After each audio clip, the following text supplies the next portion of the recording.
Alhamdulillah. Assalamualaikum warahmatullahi wabarakatuh. Ya, waalaikumsalam. Di kesempatan malam ini kayaknya bakal seru kalau kita sedikit menggesa lah. Bukan Ya. sedikit sih. Banyak-banyak Cuma masa. ringan-ringan menggesa, cuma berbobot gitu ya. Iya. Dimana mentar kawan-kawannya nengok di sini bisa menimbang dan menilai sendiri. Ketika tertarik, silakan mencari langsung toko-toko yang ada di samping saya ini. Ya. Akan diperdalam atau seperti apa, saya serahkan kembali ke penonton. Cuma di sini niat saya bukanlah tentang hanya bermuatan tentang kontenan, bukan, tapi lebih ke umum. Kayak misalkan banyak generasi yang muda nih yang kayaknya tuh kurang paham atau kayak segen gitu karena banyaknya dualisme atau sisi-sisi cerita-cerita yang mungkin sedikit meragukan gitu bagi kawan-kawan yang nengok. Tetapi disinilah menggesa awak ini mungkin akan, saya rasa bakal langsung dihadapkan sama orang-orang yang kompeten di bidang sejarah tersebut. Nah, untuk mempersingkat waktu akan saya buka dengan sedikit pertanyaan terhadap apa yang akan kita bahas nih. Dimana yang kita tahu di sini kan Islam tuh masuk meliputi 3 periode. Periode pertama, periode kedua, dan ketiga. Nah, di setiap periode ini akan saya serahkan ke ahlinya masing-masing. Dan untuk kesempatannya, sebelum itu saya akan silakan dulu ke narasumbernya untuk memperkenalkan diri. Yang pertama, Haji Sadat. Silakan memperkenalkan diri. Bismillahirrahmanirrahim.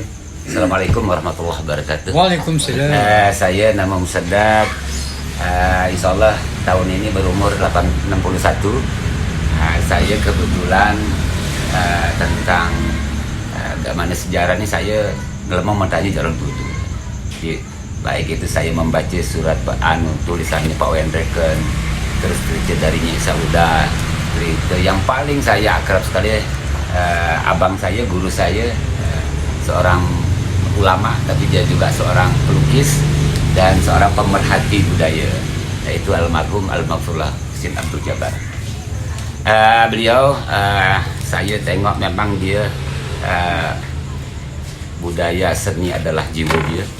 Dia tidak menilai sesuatu itu dengan materi, tapi dia kepuasan batin dia, bisa berkarya, bisa menulis, bisa melukis yang dinikmati orang. Itulah sejatinya Husin Jabbar yang membuat saya kagum, sampai dia pada akhir hayat menulis buku tanpa ada honor, tanpa ada disuruh orang, dengan hati nurani. Itulah aslinya budayawan sejati. Mudah-mudahan selalu dapat rahmat dari Allah Subhanahu wa taala.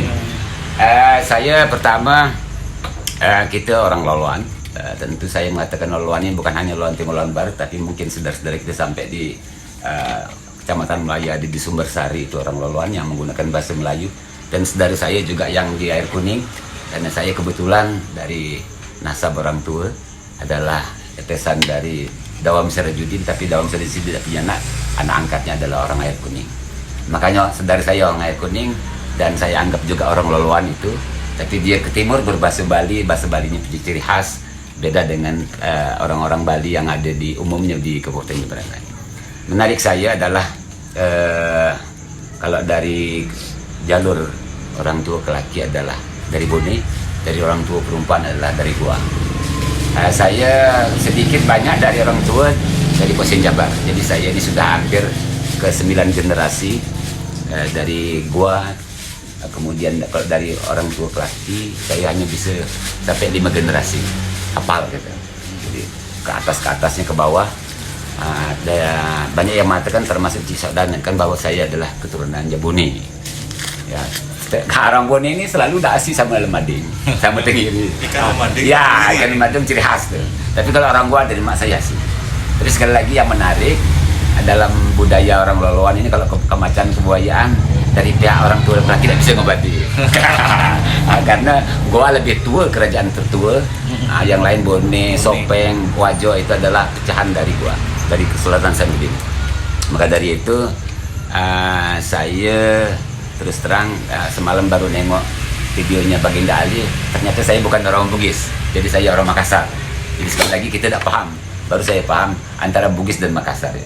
Jadi kalau orang Makassar itu gelarannya Daeng, tapi kalau orang Bugis itu Andi. Nah itu dia, saya tidak tahu loh. Ingat saya waktu masih kecil ketika jatuh kepala saya gencol, panggil Daeng Gencol. Baik, tentang kenapa kita sampai ada di Leluhan ini. Pertama yang saya baca di Poin Reken itulah 1660 sekian. Itu ada orang-orang Bugis yang terdampar di air kuning karena lagi setelah perseteruan di Kesultanan Hasanuddin, perlawan terhadap Belanda. Inilah beliau-beliau ini dianggap bajak laut pelan, itulah pejuang-pejuang yang melawan kekuasaan Belanda waktu itu. Sambil berokok. Rokok tak apa Sambil santai. berokok sambil santai. Ada kopi. Ada kopi. Kopi lah nan biar cerdas. Biar sedang. Kemudian di air kuning ini kita tahu orang-orang Makassar ini. Ya, kalau dulu saya istilahnya orang Bugis, tapi setelah saya tahu itu video karena saya memang orang Makassar bukan Bugis, jadi suku Makassar. Dan tidak bisa bahasa Makassar, tidak bisa. Kenapa? Karena orang Bugis ini terhadap agama kurang dia. Tapi karena dia memang pejuang, maka dia mengambil salah satu yang ahli agama, orang Sarawak Malaysia, tapi dia suku Bugis. Nama aslinya Dawam Sirajuddin yang menempat di air kuning. Itulah, tapi beliau belum masuk ke Leluhan. Kemudian periode yang kedua, abad ke-17 itu yang saya baca di Poin Reken itu, ini adalah dari Kesultanan Pontianak, Syarif Yahya Abdullah Al-Qadri. Itu yang sering orang tua mengatakan di sini Syarif Tua. Syarif Tua ini karena dia adalah seorang putra mahkota dari Kesultanan, tentu dia ahli di birokrasi. Maka inilah jasa Syarif Tua ini yang cukup besar, lahirnya Leluhan. Karena Leluhan ini adalah ketika Syarif Tua mau masuk di Muara. Muara itu kalau orang lama manggil bukan ke Muara tapi ke Wajo, ke Bajo. Sumur Bajo itu. Tapi beliau arif dalam ini karena mereka adalah orang asing, dia harus pamitan dulu dengan penguasa Jember ini. Insya Allah waktu itu I Gusti Ngurah Pancoran yang mungkin pusat kerajaannya di Cangakan. Dulu kan Puri di sana. Beliau diizinkan untuk masuk ke Leluhan, ke sungai, masuk ke Puri dengan catatan semua persenjataan yang dibawa oleh Syarif Tua ini harus diserahkan ke Puri. Maka dari itulah beliau diizinkan untuk masuk. Setelah masuk beliau menghadap, hati menyerahkan semuanya. Bahwa itu Dayangi yang saya baca di versinya Pak Wayan Reken, tulisan Wayan Reken. Sekali lagi terima kasih Pak Wayan Reken telah menulis cerita orang Muslim, tapi dia walaupun penulisnya orang Hindu. Ini luar biasa. Ini yang menjadi menarik bagi saya. Wayan Reken ini bisa peduli menulis tentang sejarah orang Muslim di Jemberan. Kemudian karena Syarif Tua ini urusannya bagaimana antara yang Muslim ini sebagai orang asing biar bisa diterima, itu artinya dan untuk orang-orang Bugis yang sekali lagi yang dikatakan orang Bugis dan orang Makassar ini yang awam terhadap ilmu agama, maka diambillah Dawam Sirajuddin untuk masuk ke Leluhan. Beliau ditugaskan untuk mengajar tentang agama. Jadi Syarif Tua membagi tugas bahwa beliau biar berhubungan dengan penguasa. Jadi artinya kalau dalam sekarang birokrasi dia dari pemerintahan itu ahlinya karena dia memang orang anak raja. Kemudian yang berikutnya saya yang cerita tentang periode ketiga nanti bisa Pak Haji. Kebetulan beliau ini adalah menantu dari generasi keempat dari Cik Yakub. Saya tahu keempat itu Yakub, Yasin, siapa lagi itu, kemudian Hasan. Di atas itu ada dua, dari Yakubnya ada dua, kemudian Hasan, Abdul Qadirnya anak dia itu. Itu yang tahu saya dari Tenden itu termasuk Pak Husin yang menyebutkan nama-namanya generasi dari Cik Yakub dan gue masuk di abad ke-18. Itulah Syarif Tua yang mengatur. Jadi Syarif Tua sekali lagi karena beliau ahli dalam bidang birokrasi pemerintahan. Jadi Dawam Sirajuddin ini juga disuruh untuk tugas mengajari keagamaan. Kemudian Syarif Tua berhubungan dengan birokrasi, dengan raja dan puri segalanya. Termasuk dengan dari sisi kemiliteran dia ahli. Jadi dia memang karena setiap kesultanan itu menguasai segala bidang terutama kemaritiman. Jadi maritim dia termasuk karena dia membawa senjata perang itu ahli militer. Sekali lagi Syarif Tua ini sebagai ulama besar dan saya diceritakan orang tua Syarif Tua ini luar biasa. Jadi kalau dia berludah pun di tempat tidak boleh sembarangan. Itu menandakan bahwa jadi seorang sufi tapi dia juga seorang ahli birokrasi, ahli maritim Pak Pran. Pertahanan juga dia tahu, tapi tentang nanti kita akan lebih terkenal dengan Benteng Fatimah itu Sariptua yang punya pasukan laskar itu. Itu mungkin nanti bisa ditambah-tambahi, saya sekira itu. Jadi satu pertanyaan saya tentang Sariptua. Ya.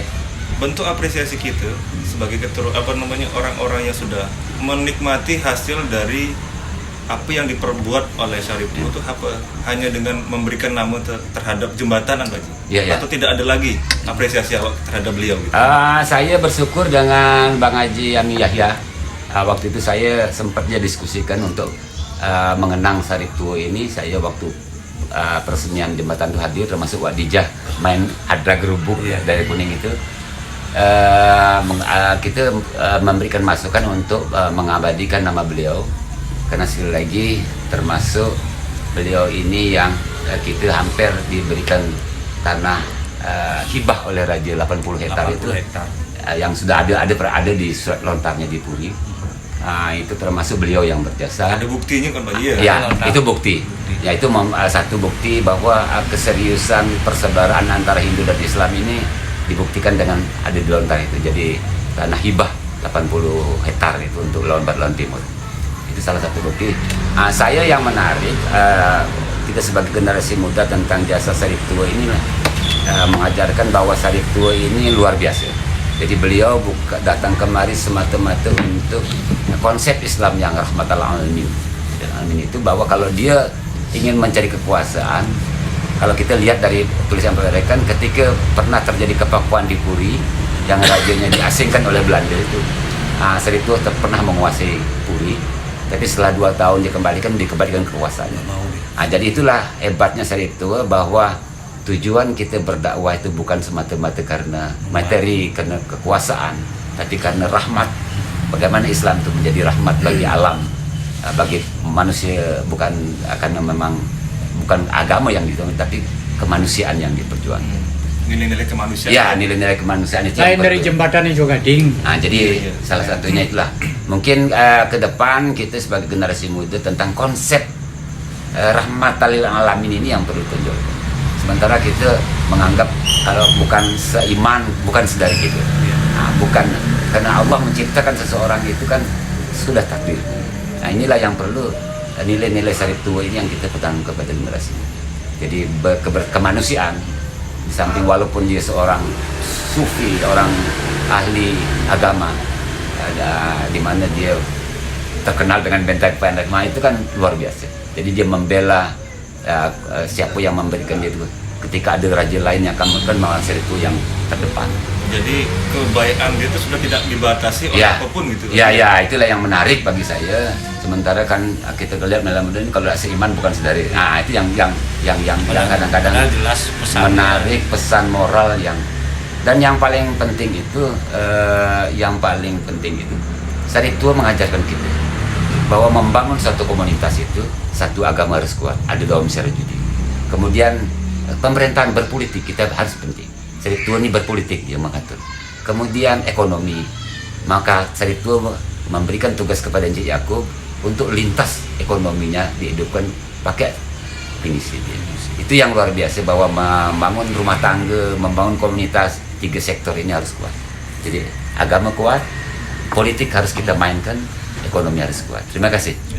Ya, untuk di sesi pertama tadi sudah diperjelas oleh Pak Haji Sadat tentang periode pertama, kedua, dan bagaimana cerita singkatnya. Jadi untuk selanjutnya, sesi yang selanjutnya adalah tentang periode ketiga.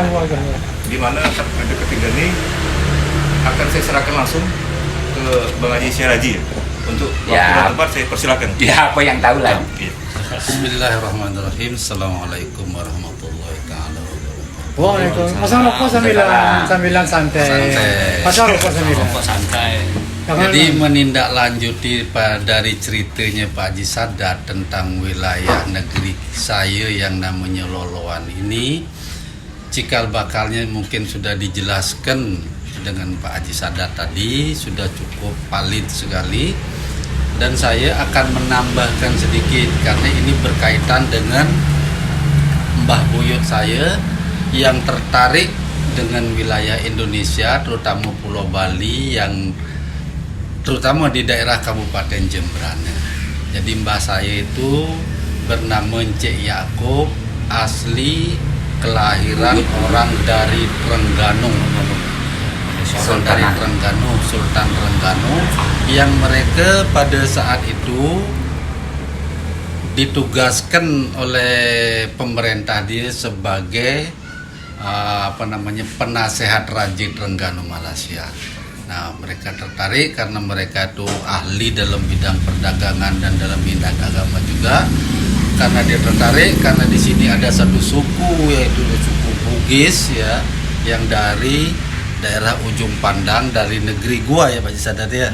Kalau ya dari gua. Ya dari Gua, yaitu ya dari Bone. dari Bone atau dari Gua daerah Sulawesi yang erat kaitannya sekali dengan wilayah kami yang namanya Loloan ini. Lolohan pertama. Lolohan. Yang itu Bukan Pak ya. Lolohan.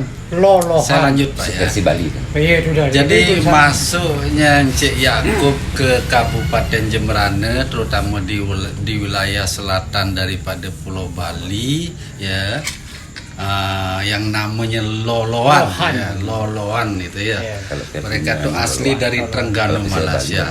Dan saya ini termasuk anak menantu keturunan yang ketujuh. Ya, keturunan yang keenam, mertua saya masih masih hidup ya, namanya Haji Abdul Qadir Hasan.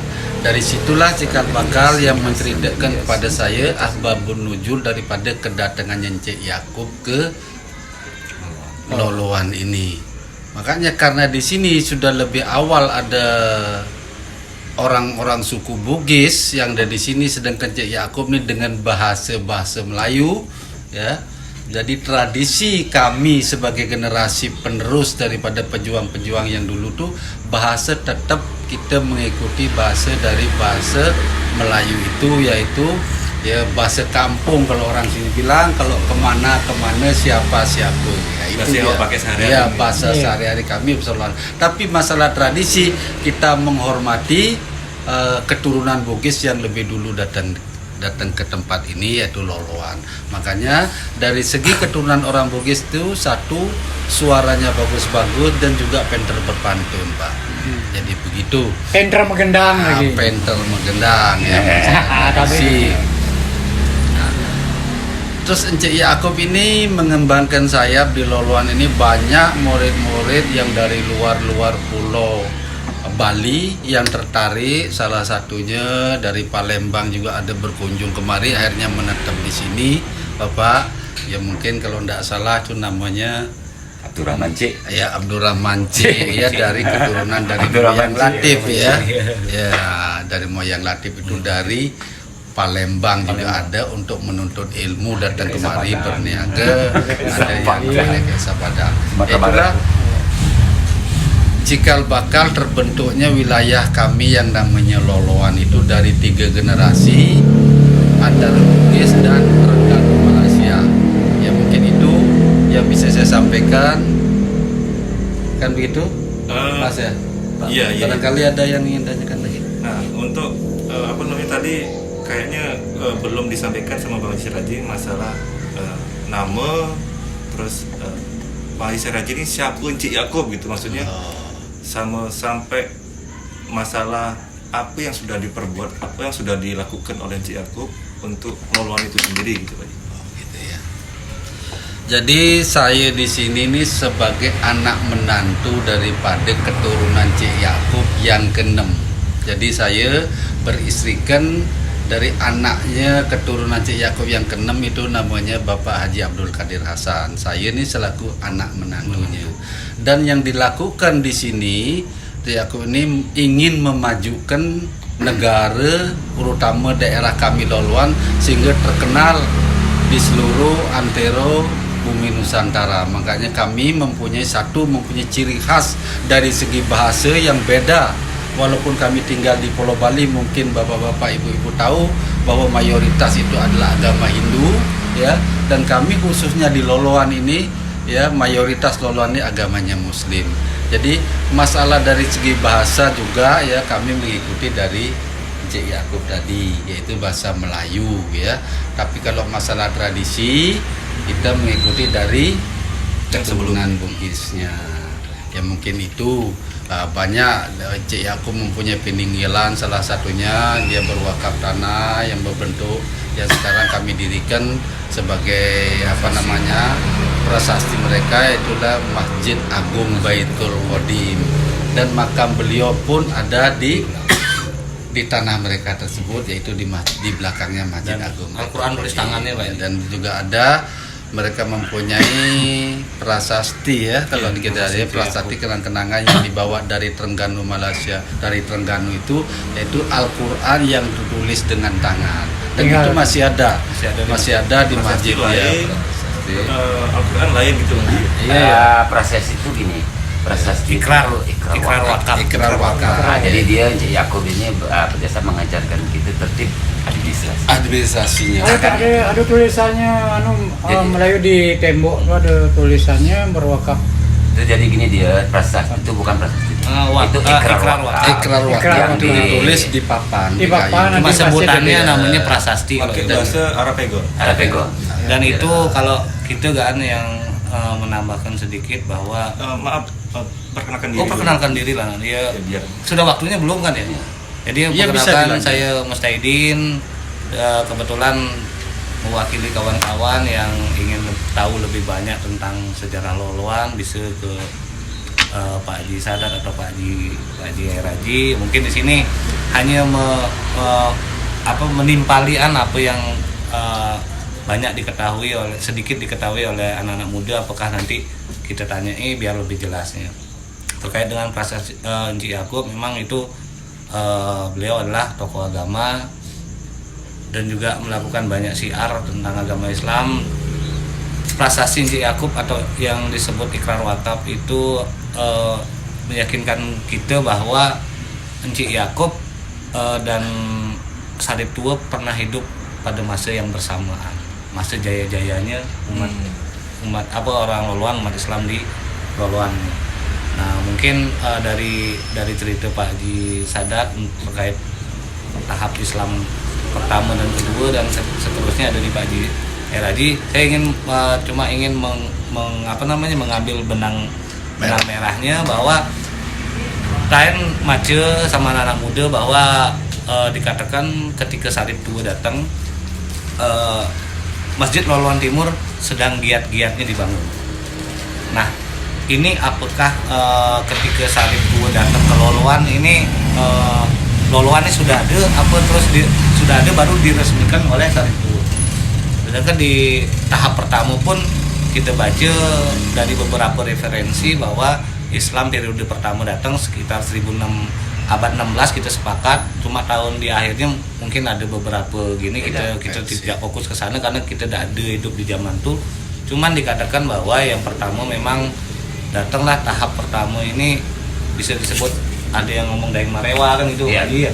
Datang tiba ke Air Kuning menamakan dirinya Kampung Bali untuk menutupi kejaran dari BOC. Setelah itu datang periode kedua, datang Dawam Sirajuddin. Nah, ini ada beberapa versi dari banyak versi atau versi Pak Haji Sadat, Dawam Sirajuddin, Sarip Tua, Encik Yakub. Nah, dari beberapa referensi itu termasuk di Nuace kan, dari beberapa masuk tulisan beberapa tokoh yang ada di Loloan kan, bahwa Daeng Marewa, terus Dawam Sirajuddin, Sarip Tua, baru Encik Yakub. Encik Yakub hampir datangnya berbarengan dengan Sarip Tua, karena dikatakan bahwa ketika Sarip Tua menghadap raja dan diberikan karena jasa-jasa Sarip Tua dan orang-orang yang tokoh-tokoh kita sebelumnya, diberikanlah kita bersyukur sampai saat ini bisa menggesa di sini nih berkat jasanya Datuk Sarip Tua. Kita diberikan lahan 80 hektar, cuma dialah yang mengatur bahwa pemukiman ini Encik Yakub diam di barat, Buyut Leben ditarik dari Air Kuning untuk disuruh mengajar ngaji di sini, fokus di siar, ekonomi fokus di barat. Nah itu ada pemilahan, itulah yang dilakukan oleh Sarip Tua. Pertanyaan saya mungkin apakah Sarip Tua ini datang loloan itu sudah ada, apa Sarip Tua datang masjid sudah ada, Iya. baru diresmikan oleh beliau. Sedangkan di prasasti Encik Yaakob kita tahu Encik Yaakob dan Datuk Mahbubah dan Encik Yaakob sama Sarip Tua pernah hidup Datuk pengusaha. dia pernah hidup berbarengan. Nah inilah yang ingin kita ingin temukan benang merahnya, apakah Sarip Tua datang sudah ada loloan apa belum. Sedangkan kampung pertama yang kita tahu Islam datang pertama di Air Kuning, baru diterusan, baru di Keloloan Timur Sungai kan gitu Pak Haji ya. Iya. Sedangkan dikatakan sekitar 1670-an atau 35. Itu datanglah, Iya. sudah ada loloannya gitu. Iya mungkin Biar sambil Ya, diskusi saya, lah. pertanyaan dari tokoh pemuda Loloan. Bukan tokoh Iya. pemuda. Mustahidin saya coba awali dengan dari dari Pak Haji Sadat lah Mas. Iya. Bagus pertanyaan saya menarik. Jadi sebetulnya apa yang disampaikan Daeng Marewa itu betul. Jadi memang orang air kuning itu lebih dulu, Dom Serjini kedua dia. Kalau nengok dari beberapa catatan memang betul. Karena itulah yang Daeng Marewa ini menjemput, artinya beberapa cerita yang saya dapati dari Pak Husin Jabar juga, bahwa dia ngambil dari Sarawak. Dom Serjini kan orang Sarawak. Dan pernah saya ketemu dengan Agung Rutri itu kan dosen arkeolog dari UNUD, mengatakan bahwa Dom Serjini ini memang orang Sarawak tapi suku Bugis. Nah, suku Bugis dia. Nah, itu yang diambil oleh dari Marewa. Nah, kemudian pertanyaan tadi bagus, menarik. Jadi Sarip Tua masuk, yang pertama Sarip Tua ya masuk melalui Sungai Muarif Ranca ini. Makanya ada kata loloan itu kan ada 3 versi. Kalau versi Bang Mat dan Nori, loloan itu tibu. Terus kalau versinya Sarip Tua, loloan itu berliku-liku. Ketika dengan pasukan dia masuk di Boleh Izin sama Raja itu, dia masuk berliku-liku. Liloan. Nah, terus versi orang Bali sendiri loloan, jamu. Karena orang-orang Bali dulu, kalau orang-orang ini Sarip Tua ini ahli ketabiban dan sebagainya. Jadi kalau ingin obat, jadi kalau sakit, itu lolohan. Nah, tapi kalau saya lebih cepat, lebih tepat loloannya adalah ungkapannya laskarnya Sarip Tua, liluan, berliku-liku. Itu mungkin lebih pas. Lebih mendekat. Tapi kalau dari kamus bahasa Indonesia, loloan itu adalah pertemuan antara air gunung dan air laut. Itu rumus bahasa loloan. Jadi muari itu loloan, karena itu dari rumus bahasa Indonesia. Ada Jadi 3 versi berarti ya, jadi yang versi orang loloan 3 versi. Jadi ada yang versinya Sarip Tua liluan berliku-liku, ada yang loloan itu tibu, tempat yang dalam berlabuhnya kapal. Kemudian versi orang Bali sendiri lolohan, jamu atau bore. Nah, karena orang-orang termasuk Sarip Tua ini karena orang sufi, dia ahli ketabiban pengobatan. Jadi kalau dia sakit dia minta obat ke lolohan. Tambahnya kalau versi Datuk Husin Jabar ditambahkan dari beberapa versi jadi 6 Pak. Ya. Ada luluhan, ada lohlohan. Nah, itu dah ada ya. Jadi kalau kita sendiri memang kental dengan 3 itu. Lolohan. Sebelumnya mungkin ada yang nggak tahu siapa Pak Haji siapa? Datuk Husin Jabar. Datuk Husin Jabar itu siapa? Jadi beliau adalah salah satu penggiat literasi atau penulis sejarah, di mana beliau saat ini sudah wafat. Tetapi manfaat yang beliau berikan ke generasi berikutnya adalah sumber ilmu tentang sejarah loloan itu sendiri. Dan ya mudah-mudahan berharap lah kalau boleh Warisan ilmu kita nih kita dapat. Ya, jadi saya memang nengok Pak Husin Jabar ini kesehariannya beliau. Mohon maaf karena beliau ini sebelum istrinya orang kaya. Jadi orang kaya, kalau dia dikelola kekayaannya mungkin akan menjadi sekian lipat. Tapi bukan itu tujuan beliau. Itulah saya yang kagum dengan beliau, dan kesederhanaan beliau. Pernah dikritik oleh ipar-iparnya, oh urusan kau udah aku lain gitu. Dia orang seni, kalau nasyid suaranya bagus. Karena kebetulan saya dengan Pak Husin Jabar satu ke Dawam Sirajudin jalurnya. Kalau dari bapak ada Abdul Jabar itu dari bapak. Jadi dia memang orang seniman, seorang budayawan yang asli. Jadi dia untuk seni Jadi dia apa yang diri dia ini bisa dimanfaatkan orang lain. Kayaknya. Dia bukan seorang santri juga, dia tamatan Lengkap dia. dia termas, Termas. alim, soal kitab juga beliau menguasai, soal kaedah-kaedah sastra Arab juga mereka menguasai. Makanya kita yang anak muda ini ketika kita ketemu sharing semasa beliau hidup, kita melihat loloan dalam diri dia, Ya. dalam diri beliau bahwa Dia beliau tidak ada sudah kepentingan dia. melolowankan dirinya, merinding nih, merinding nyebuti nama beliau, mudah dapat rahmat. Jadi karena memang saya sangat kagum dengan sosok beliau, sampai beliau membuat puisi Kampungku surgaku. Kampungku Surgaku. Nah, Itu lebih puisi itu bentar kayaknya buat lebih kamu. Ya, ya. Nah, Mungkin Pak Haji Sadat atau Pak Haji Sadarji. Saya tidak hafal. saya setiap nyebut nama Apa Dato' Husein Jabar pasti ada semacam apa ya, istilahnya ada ingin memperdalam apa yang pengetahuan beliau, cuman ya karena memang keterbatasan Ya. kita kan. Saya memang cara dia nulis mengambil kertas dari Dari kertas buram. Itu luar biasa. Iya. Jadi jarang kita melihat tokoh seperti itu. Saya ingin- Artinya dia Pak Wayan Reken memberikan semangat beliau.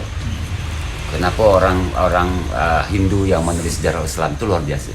Kan itu yang sangat saya kagum dengan Pak Wayan Reken itu. Satu, spirit inilah yang ditiru oleh Pak Husein Jabar. Kita orang tidak bisa muat. Iya. Mudah-mudahan kita punya generasi yang mau peduli. Peduli dengan Karena sekali lagi kalau kita belajar buka Al-Quran, 70% di Al-Quran cerita sejarah. Mulai dari Nuh, Nabi, semuanya ada di situ. 30% tentang hukum-hukum. Itulah artinya orang Islam ini harus peduli terhadap sejarah. Karena adanya beliau lah kita ada di sini. Kita dapat hidayah beliau. Kita kan kebetulan anak muda sempat garap tulisan beliau, cuma karena memang masalah terkendala teknis, bab 1 dan 3 ini belum bisa kita selesaikan. Memang dari tulisan beliau, dari buku tebal itu bolak-balik kita baca, beliau itu mengumpulkan semuanya cerita versi sejarah dari Beberapa Dato' pihak. moyang Muhammad Sirot, Dato' Sauda, moyang Sauda, sampai Wah Haji yang ada di semuanya daerah Banyu Biru, semuanya dikumpulkan Dato' Muhammad Yasin.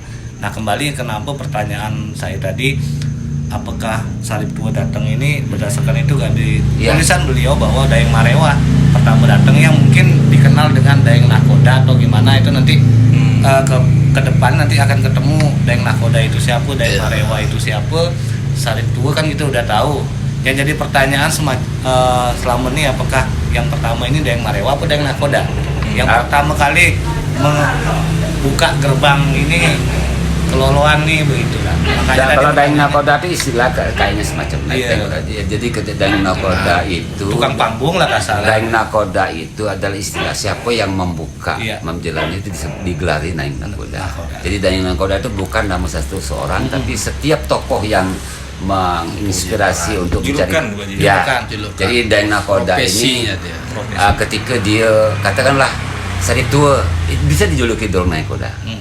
Jadi dia ketika membawa sesuatu sejarah itu yang dimasukkan dengan Nakoda. Kalau Daeng Marewa ini memang keturunan. Jadi termasuk juri Liga Dangdut Kak Rus itu keturunan Sarip tuh Daeng Marewa.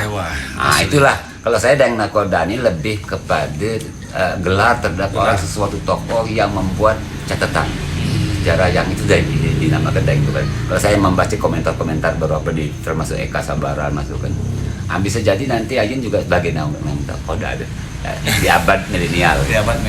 Inilah yang kita perlu. Saya tambahkan sedikit ya, Mas Edi ya. Jadi berkembangnya loloan ini setelah dari generasi pertama, generasi kedua itu ya, di generasi ketiga inilah mengembangkan loloan ini sampai terkenal. Karena mereka mengepakkan di mana profesinya masing-masing.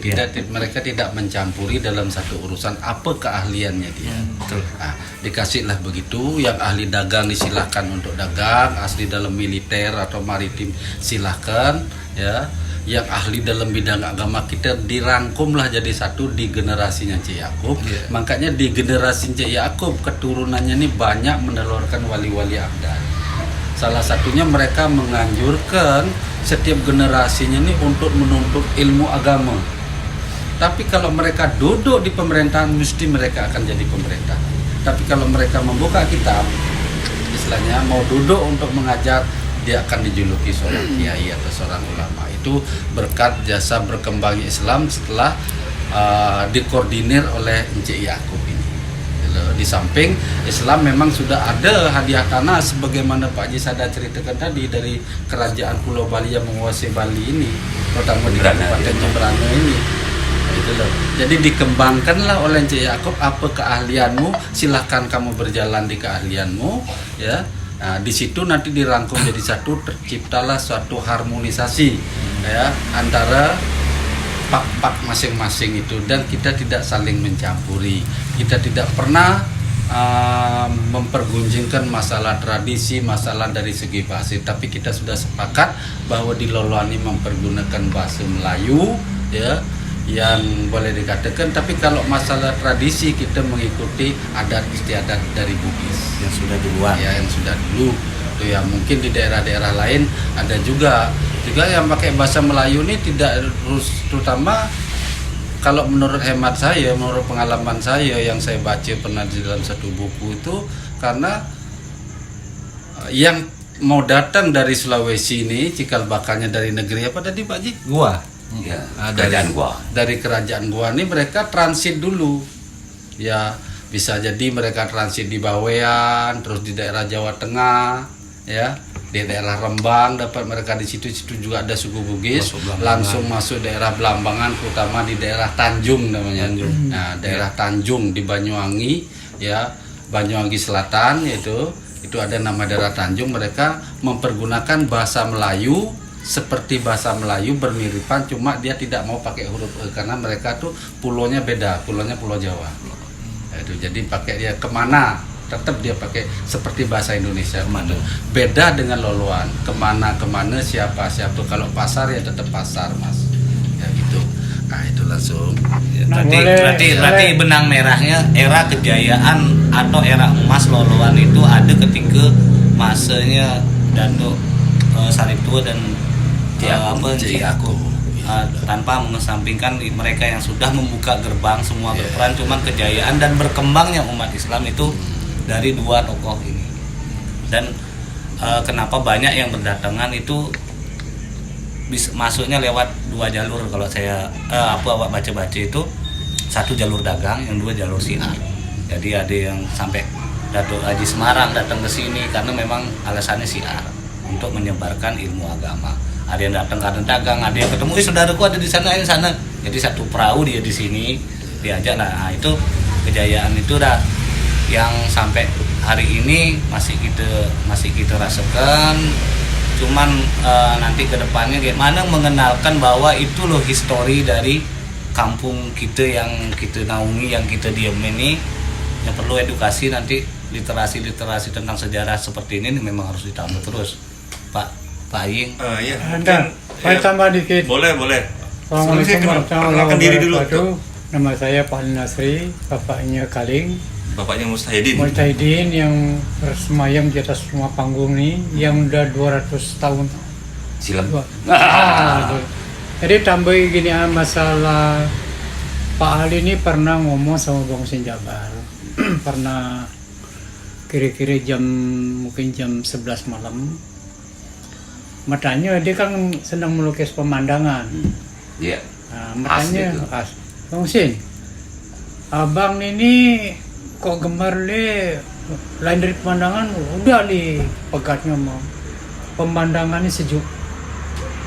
Gimana hati awak nih nengok pemandangan, ada gunung, ada sawah, ada air gitu. Tadi itulah pemandangan yang abang ini tetap ada gunung, ada sawah dan sebagainya, ada lautan. Biar orang pandang sejuk gitu aja. Lain dari itu kok pemandangannya enggak mau dia. Serba-serbi. Iya. Jadi yang dipilih itu pemandangan gunung, sawah dan sebagainya. Lain ngomong sama dia tuh, apa sih kok Bang Husin gemer gambar pemandangan tuh, artinya sejuk dipandang gitu, biar sejuk di hati. Assalamualaikum warahmatullahi wabarakatuh. Serba serbi. Jadi iya. Sponsor. Boleh. Kalau bercerita masalah Bosen Jabar, dan mereka mungkin Bosen Jabar ini merasa berterima kasih juga kepada keturunan Ki Yakub ya. Dan ada di rumah panggung saya itu tulisan gambar dia. Tulisan atau apa gambar? namanya? Gambar pemandangan yang langsung ditulis Tanda tangan Tanda beliau. tangan. ada tanda tangan beliau, Husjab namanya itu langsung. Saya taruh di Bosen dinding. Jabar. Ya, di rumah saya di kampung sana sebelahnya masjid itu Enggak lagi. tinggal ada tulisan tuh. Dan Salah saya satu peninggalan beliau. ya, salah Iya. satu peninggalan beliau. Kenangan yang nggak bisa dilupakan. Garapu itu langsung kampas itu pakai papan langsung. Jadi papan. Langsung tanda rumah panggung ciri khasnya pakai papan dari kayu, jadi dia melukis di papan, di dinding kalau orang Loloan ngomong di dinding. Tapi tambahan lagi ya. Bila abang gambar pemandangan nih. Tahun 54. Nah, terus pada jam berapaan? Boleh tanya Ji. Oh kalau abang tuh udah bisa sepi, tidak ada dengeran apa baru abang gambar. Jadi inspirasi itu datang begitu saya datang Jiwa seni dia. langsung digambar. Itu udah selesai. Tidak hari itu selesai dah. Lagi apa kurang. Dan dia tidak pernah menghapus gambar yang sudah dibikin. Tak cari-cari ya. Tak cari-cari, jadi sebagai udah gambar itu selesai. Bertahap dia, tapi tidak tahu dihapus gambar yang sudah lebih awal itu. Kalau kita di anak-anak muda memandang beliau sebagai lepas dari tokoh sejarah, beliau adalah tokoh literasi. Karena beliau lah yang berani menulis tradisi lisan kita ini menjadi tulisan tangan di beliau, dan beliau juga yang belajar ngetik di usia senja. Karena kita diserahkan waktu itu mengambil bab-bab yang tercecer dari bab 1 sampai bab 11 di beberapa tokoh yang ada di Loloan, termasuk anak-anak muda remaja waktu itu ngambil dari bab 4 sampai bab 11, dan tidak ketemu bab 1, 2, 3, ketemunya bab 2 separuh bahas tentang rumah panggung. Dari tulisan beliau itulah kita banyak membaca, banyak belajar, cuman sampai sekarang bukunya belum kelar karena memang kondisi bab 1, 2, 3 ini nggak tercecer lagi. Kalau bab 4 sampai bab 9 udah selesai. Makanya saya mewakili remaja waktu itu dipanggil, gimana sih orang ngetik tuh, sampai beliau belajar gini sampai beliau sakit juga ngetik tentang apa yang sudah ditulis. Beliau merangkum dua versi tebal, ini versi lengkap, yang versi singkat itu rangkuman semua bab 1 sampai bab 11, yang itu mungkin dibawa oleh karena ini oleh generasi beliau. Yang tebal itu bab semuanya sudah kita kembalikan, tinggal nyari bab 1, bab 2 belum tinggal tercecer, ketika itu kita ketik bareng, selesailah buku jilid yang paling tebal. Ya, saya potong. Jadi saya perjelas di sini, almarhum sempat memberikan titah kepada remaja-remaja, gitu ya, untuk menyelesaikan atau menjadikan sebuah buku hasil tulisan beliau, di mana buku itu ntar bisa difungsikan untuk generasi selanjutnya. Iya. Hanya beberapa kendala pada waktu itu, ya. Iya. Kendalanya adalah Sarana kurang tenaga. Dan kayak banyak tulisan yang hilang. Kayak banyaknya kendala itu mungkin karena kalau masalah SDM cukup, Ya, mumpuni. Cuma waktu dari SDM tersebut Dan penerjemahan dari bahasa tuh, tulisan tangan. Iya betul. Banyak Banyak kita tidak kata-kata mengerti. yang susah untuk diterjemahkan ke bahasa Indonesia. Di mana akhirnya itu kan memakan waktu panjang tuh ya. Iya. Dan di proses waktu pembuatan itu banyak sekali rintangan. Sampai 2013 sampai hari ini belum selesai. Nah, itu. Jadi mungkin mungkin akan saya berikan beberapa sedikit gambar tentang buku tersebut. Cuma tidak dalam, cuma covernya tok mungkin ya. Ada di bawah. Jadi lepas dari itu saya mungkin karena kelempean atau gimana pernah lain mimpi beliau. Dalam mimpi itu ya istilahnya ini saya yang mengalami pribadi, di mana buku tuh udah cetak, langsung bangun dari tidur langsung untuk kopi, subkopi, langsung buat cover, langsung jadi bab 4 sampai bab 11. Bab 1, 2, 3 nya kosong. Itu yang sempat ditaruh di Di rumah baca. Rumah baca. Ya, sampai sekarang ini dipakai literasi boleh dibaca, tidak boleh dibawa pulang. Biar tidak terjadi kejadian berapa arsip awak hilang, berapa kali nyetak buku loloan tetap hilang kan gitu. Nah inilah Kalau saya gini, saya setuju sekali apa yang disampaikan Lida Bugas Putri. Saya sempat bertanya, Bang, kan ini kembali lagi, tapi ini kan menjadi catatan. Loloan itu pertama di mana tempat orang berlabuh sebelum Bandar Pancoran. pancoran itu. Jadi pertama kedatangan Cik Yakub itu menurut beliau adalah di barat masjid itu. Nah, ciri khas orang Islam setiap mau berkebun, satu adalah tempat ibadah masjid dibangun, kemudian tempat pemakaman. Nah, itu yang beliau. Lama-lama karena raja itu supaya karena jalan akses ini kan belum ada, yang jalan yang paling tua itu adalah jalan MI Mujahidin, itu kan jalan tua tuh, tembus ke Balang Tamak gitu. Nah, itu jalan yang biasa sering dilulu raja. Maka itu raja lah mempunyai inisiatif membuat bandar resmi menjadi Bandar Pancoran. Apa yang disampaikan oleh Bagus Putri itu betul. Jadi pengamatan beliau, analisa beliau bahwa Loloan Timur ini adalah tempat bermukim, Lombar tempat bisnis. Jadi usaha. Maka kalau kita tengok jalan itu etnis Arab, Cina, dan orang-orang Bugis. Bisnis, jalur sutra lah kata. Jalan bisnis. Makanya permukiman pertama itu adalah di masjid itu. Pancoran adalah perniagaan. Karena kalau udah datang Cik Yakubnya dari sampai di Kalkuta India itu, jadi dia menyeberangnya. Termasuk terakhir saya dapat dari Raudal, termasuk pengiriman kuda dari Bima itu melalui Jemberan. Itulah yang Cik Yakub dan kapal itu. Jadi kejayaan ekonomi, terutama di bidang sektor ekonomi itu zamannya di Cik Yakub.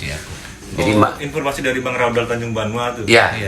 Jadi beliau kemarin beberapa riset ternyata pengiriman kuda Sumbawa, kuda Sumba itu yang terkenal itu, yang untuk pacuan raja-raja, baik raja dari di Pemajutan, Sri Global, adalah jasanya mampirnya. Jadi itu jasanya Yakub. Dia memang di ahli pelayaran. Dia menembus sampai ke India. Itu detailnya banyak. Dan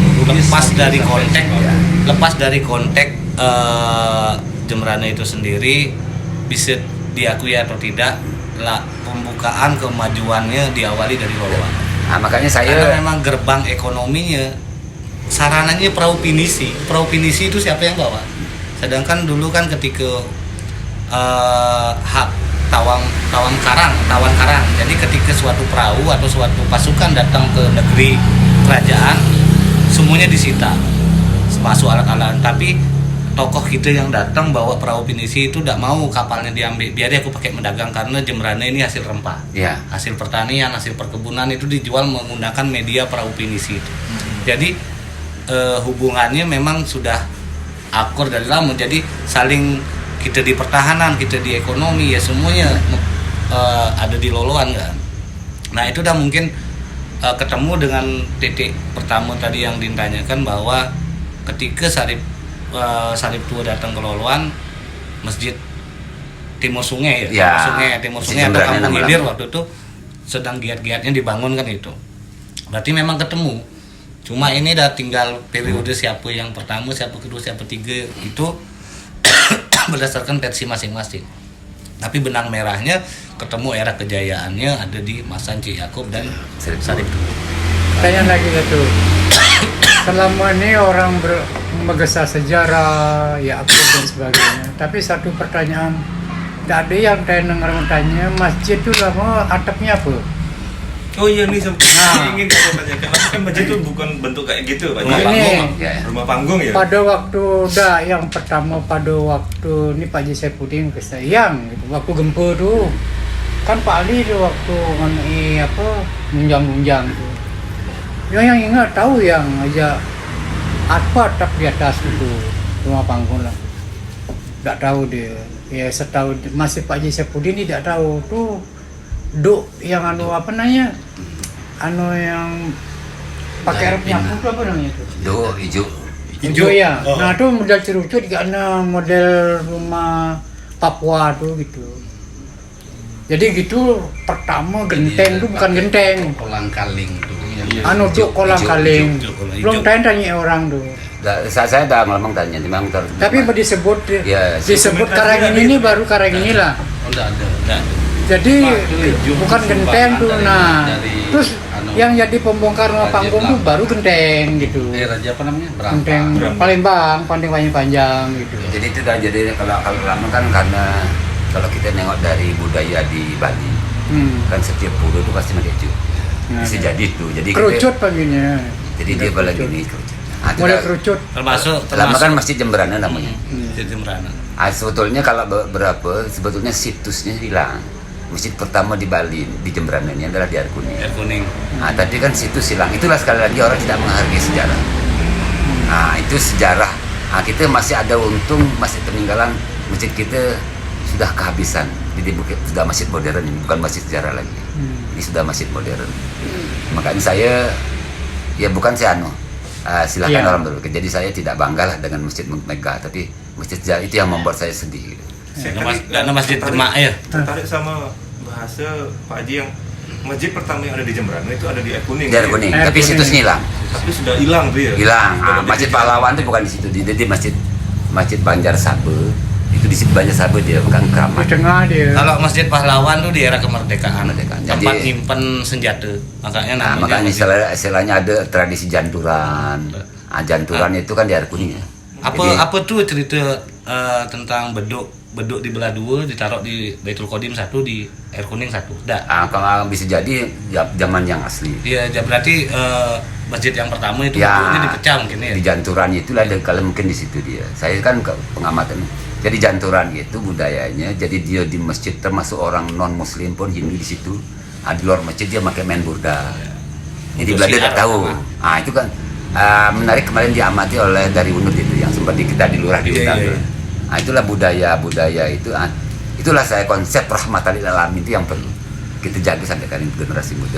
Jadi jangan karena kenakalan remaja kita kaitkan dengan perseteruan antara agama ini kan yang menjadi berugi Iya, bagi. betul. Makanya Itu yang menarik. intinya dari semua asal mula kata loloan tuh lepas dari sejarah, saya lebih tertarik pribadi nih. Saya lebih tertarik ketika orang ngomong loloan tuh artinya luluhan, luluh yang artinya yang luluh. dihancur. Luluh dan hancur. Jadi kita datang berbagai suku, berbagai bahasa, berbagai adat istiadat sudah luluh, sudah tidak ada. Jadi hanya ada satu loloan. Bercampur ya. Bercampur Ya, itu jadi nanti- sudah luluh jadi satu komunitas, jadi satu paguyuban loloan. Kita nak ngomongin bahasa Melayu yang ada di loloan ini sama tidak dengan Pontianak, sama Beda. dengan apa? Beda. Kita punya bahasa Melayu yang Yang hilir. ngambil kosakata di pertanian, ngambil bahasa Bali, di pasar ngambil bahasa Cina, kadang main permainan ngambil bahasa malah ada bahasa Belandanya kalau orang main guli dut kan gitu ya. Dut artinya mati. Nah, itu udah lebih tertarik luluh semuanya itu dalam satu konteks komunitas yang berbahasa loloan, yang berbudaya loloan, yang berumah panggung ya ala Ya, loloan. beda dengan bahasa Filipina. Malaysia juga beda. Nah, itu saya tertariknya lebih Jadi cuma- berbaur darah-darah suku-suku yang ada di Indonesia maupun dari negeri di luar negeri Jadi juga gini. ada, berkumpul jadi satu yang namanya loloan. loloan. Jadi sebenarnya Bugis-nya dari suku Malaysia di Jordania, dari Arabnya juga ada ya. Dari Persia, Ya. Maduranya juga Ada. Versi Bali. Makanya Versi di Bali. sini Mandaran ada Mandaran. ada Mandaran tuh kan rumah panggung yang ada di Banyuwangi di pelabuhan tuh udah Ya, yang ada itulah, itu udah iya, Mandaran namanya. Iya, kampung Mandaran betul. Mandaran, Makanya jadi dia kalau si Mandaran Bugis ini aja. datang transit dulu ke suatu pulau. Ya, di Lokan Bawang ada Mandaran, Iya. rumah panggung Makanya Mandaran. terakhir perjalanan dia mengembangkan setelah dia diutusnya murid-murid itu sampai ke Sumbawa Bali. Jadi Bugis itu hanya sampai di Sumbawa. Sumbawa. Sumbawa. Berarti yang kita sepakati bahasa yang kita pakai ini bukan bahasa Melayu tapi bahasa kampung. Bahasa loloan. Bahasa Itu lebih Bahasa pas. loloan ya. Iya. Iya bahasa Kombinasi Loloan sudah antara digadu-gadu dia suku-suku gitu. yang Luluhan, ada luluh. aliran darah yang ada di loloan ini berbaur. Makanya ada suatu ciri khas yang mungkin orang tua-tua lama berbicara ya, loloan ini memerintah tidak bisa karena Saripto tidak mau diangkat sebagai raja pada waktu dia menguasai. Minta di pertahanan. Ya, dia minta pokoknya sebagaimana fungsi badannya dia pada saat itu ya, dan diperintah pun tidak mau karena kita dari Sila Bugis nih anaknya raja yang dari Pulau Buah yang tidak senang dengan POC POC. yang lari Iya. kemari, makanya berbaur. Nah, dari segi Bugis ini makanya painter-painter dari segi apa namanya tuh ahli dalam bidang keseniannya ada, dari bidang parikir seperti Pak Haji Sadat sampaikan ada. Jadi terbungkus lah, tercover lah orang Loloan ini, semuanya seni itu bisa dipergunakan baik dalam segi bahasa apapun. Orang Loloan ini kita taruh seandainya kata di Madura, di Pulau Madura ya, walaupun dia baru 2 hari bermukim dia tidak akan mengerti dengan bahasa Madura. Tapi kalau orang Madura datang ke kampung, tetap logatnya dengan walaupun dia pakai bahasa kampung tapi logatnya tetap dialeknya ketengokan gitu ya. Dialeknya dia ketengokan. Di situ makanya ada suatu yang mungkin tidak perlu kita memang kita harus lestarikan juga nih bahasa ini ikon mungkin pada saat itu ya. Orang suku kampung yang namanya Loloan ini memerintah tidak mau, diperintah pun tidak bisa. Karena apa? Karena semuanya aliran darah itu masuk ke sana. Seandainya kata yang jadi pada saat generasi sekarang ini, kepemerintahan sekarang ini mungkin yang jadi lurah ya orang yang nomor 1 di satu desa kan lurah kan ya, mungkin orang dari Jawa datang kemari. Masyarakat Loloan paling hormatnya itu cuma 1 hari, yang lain sudah dibiasa sebagaimana kawan biasa. Beda dengan daerah-daerah karena memang darahnya lain. Itu segi dari, tapi kita tidak congkak, tidak gitu, tidak merendahkan seseorang, tidak, karena semuanya aliran darah itu ada masuk di dalam badan kita. Kalau saya mengakui bahwa saya ini orang Bugis karena saya tradisi orang Bugis, ternyata dari suku darah Arab ada masuk ke badan saya juga ya, darah dari Terengganu juga ada masuk di badan saya gitu loh.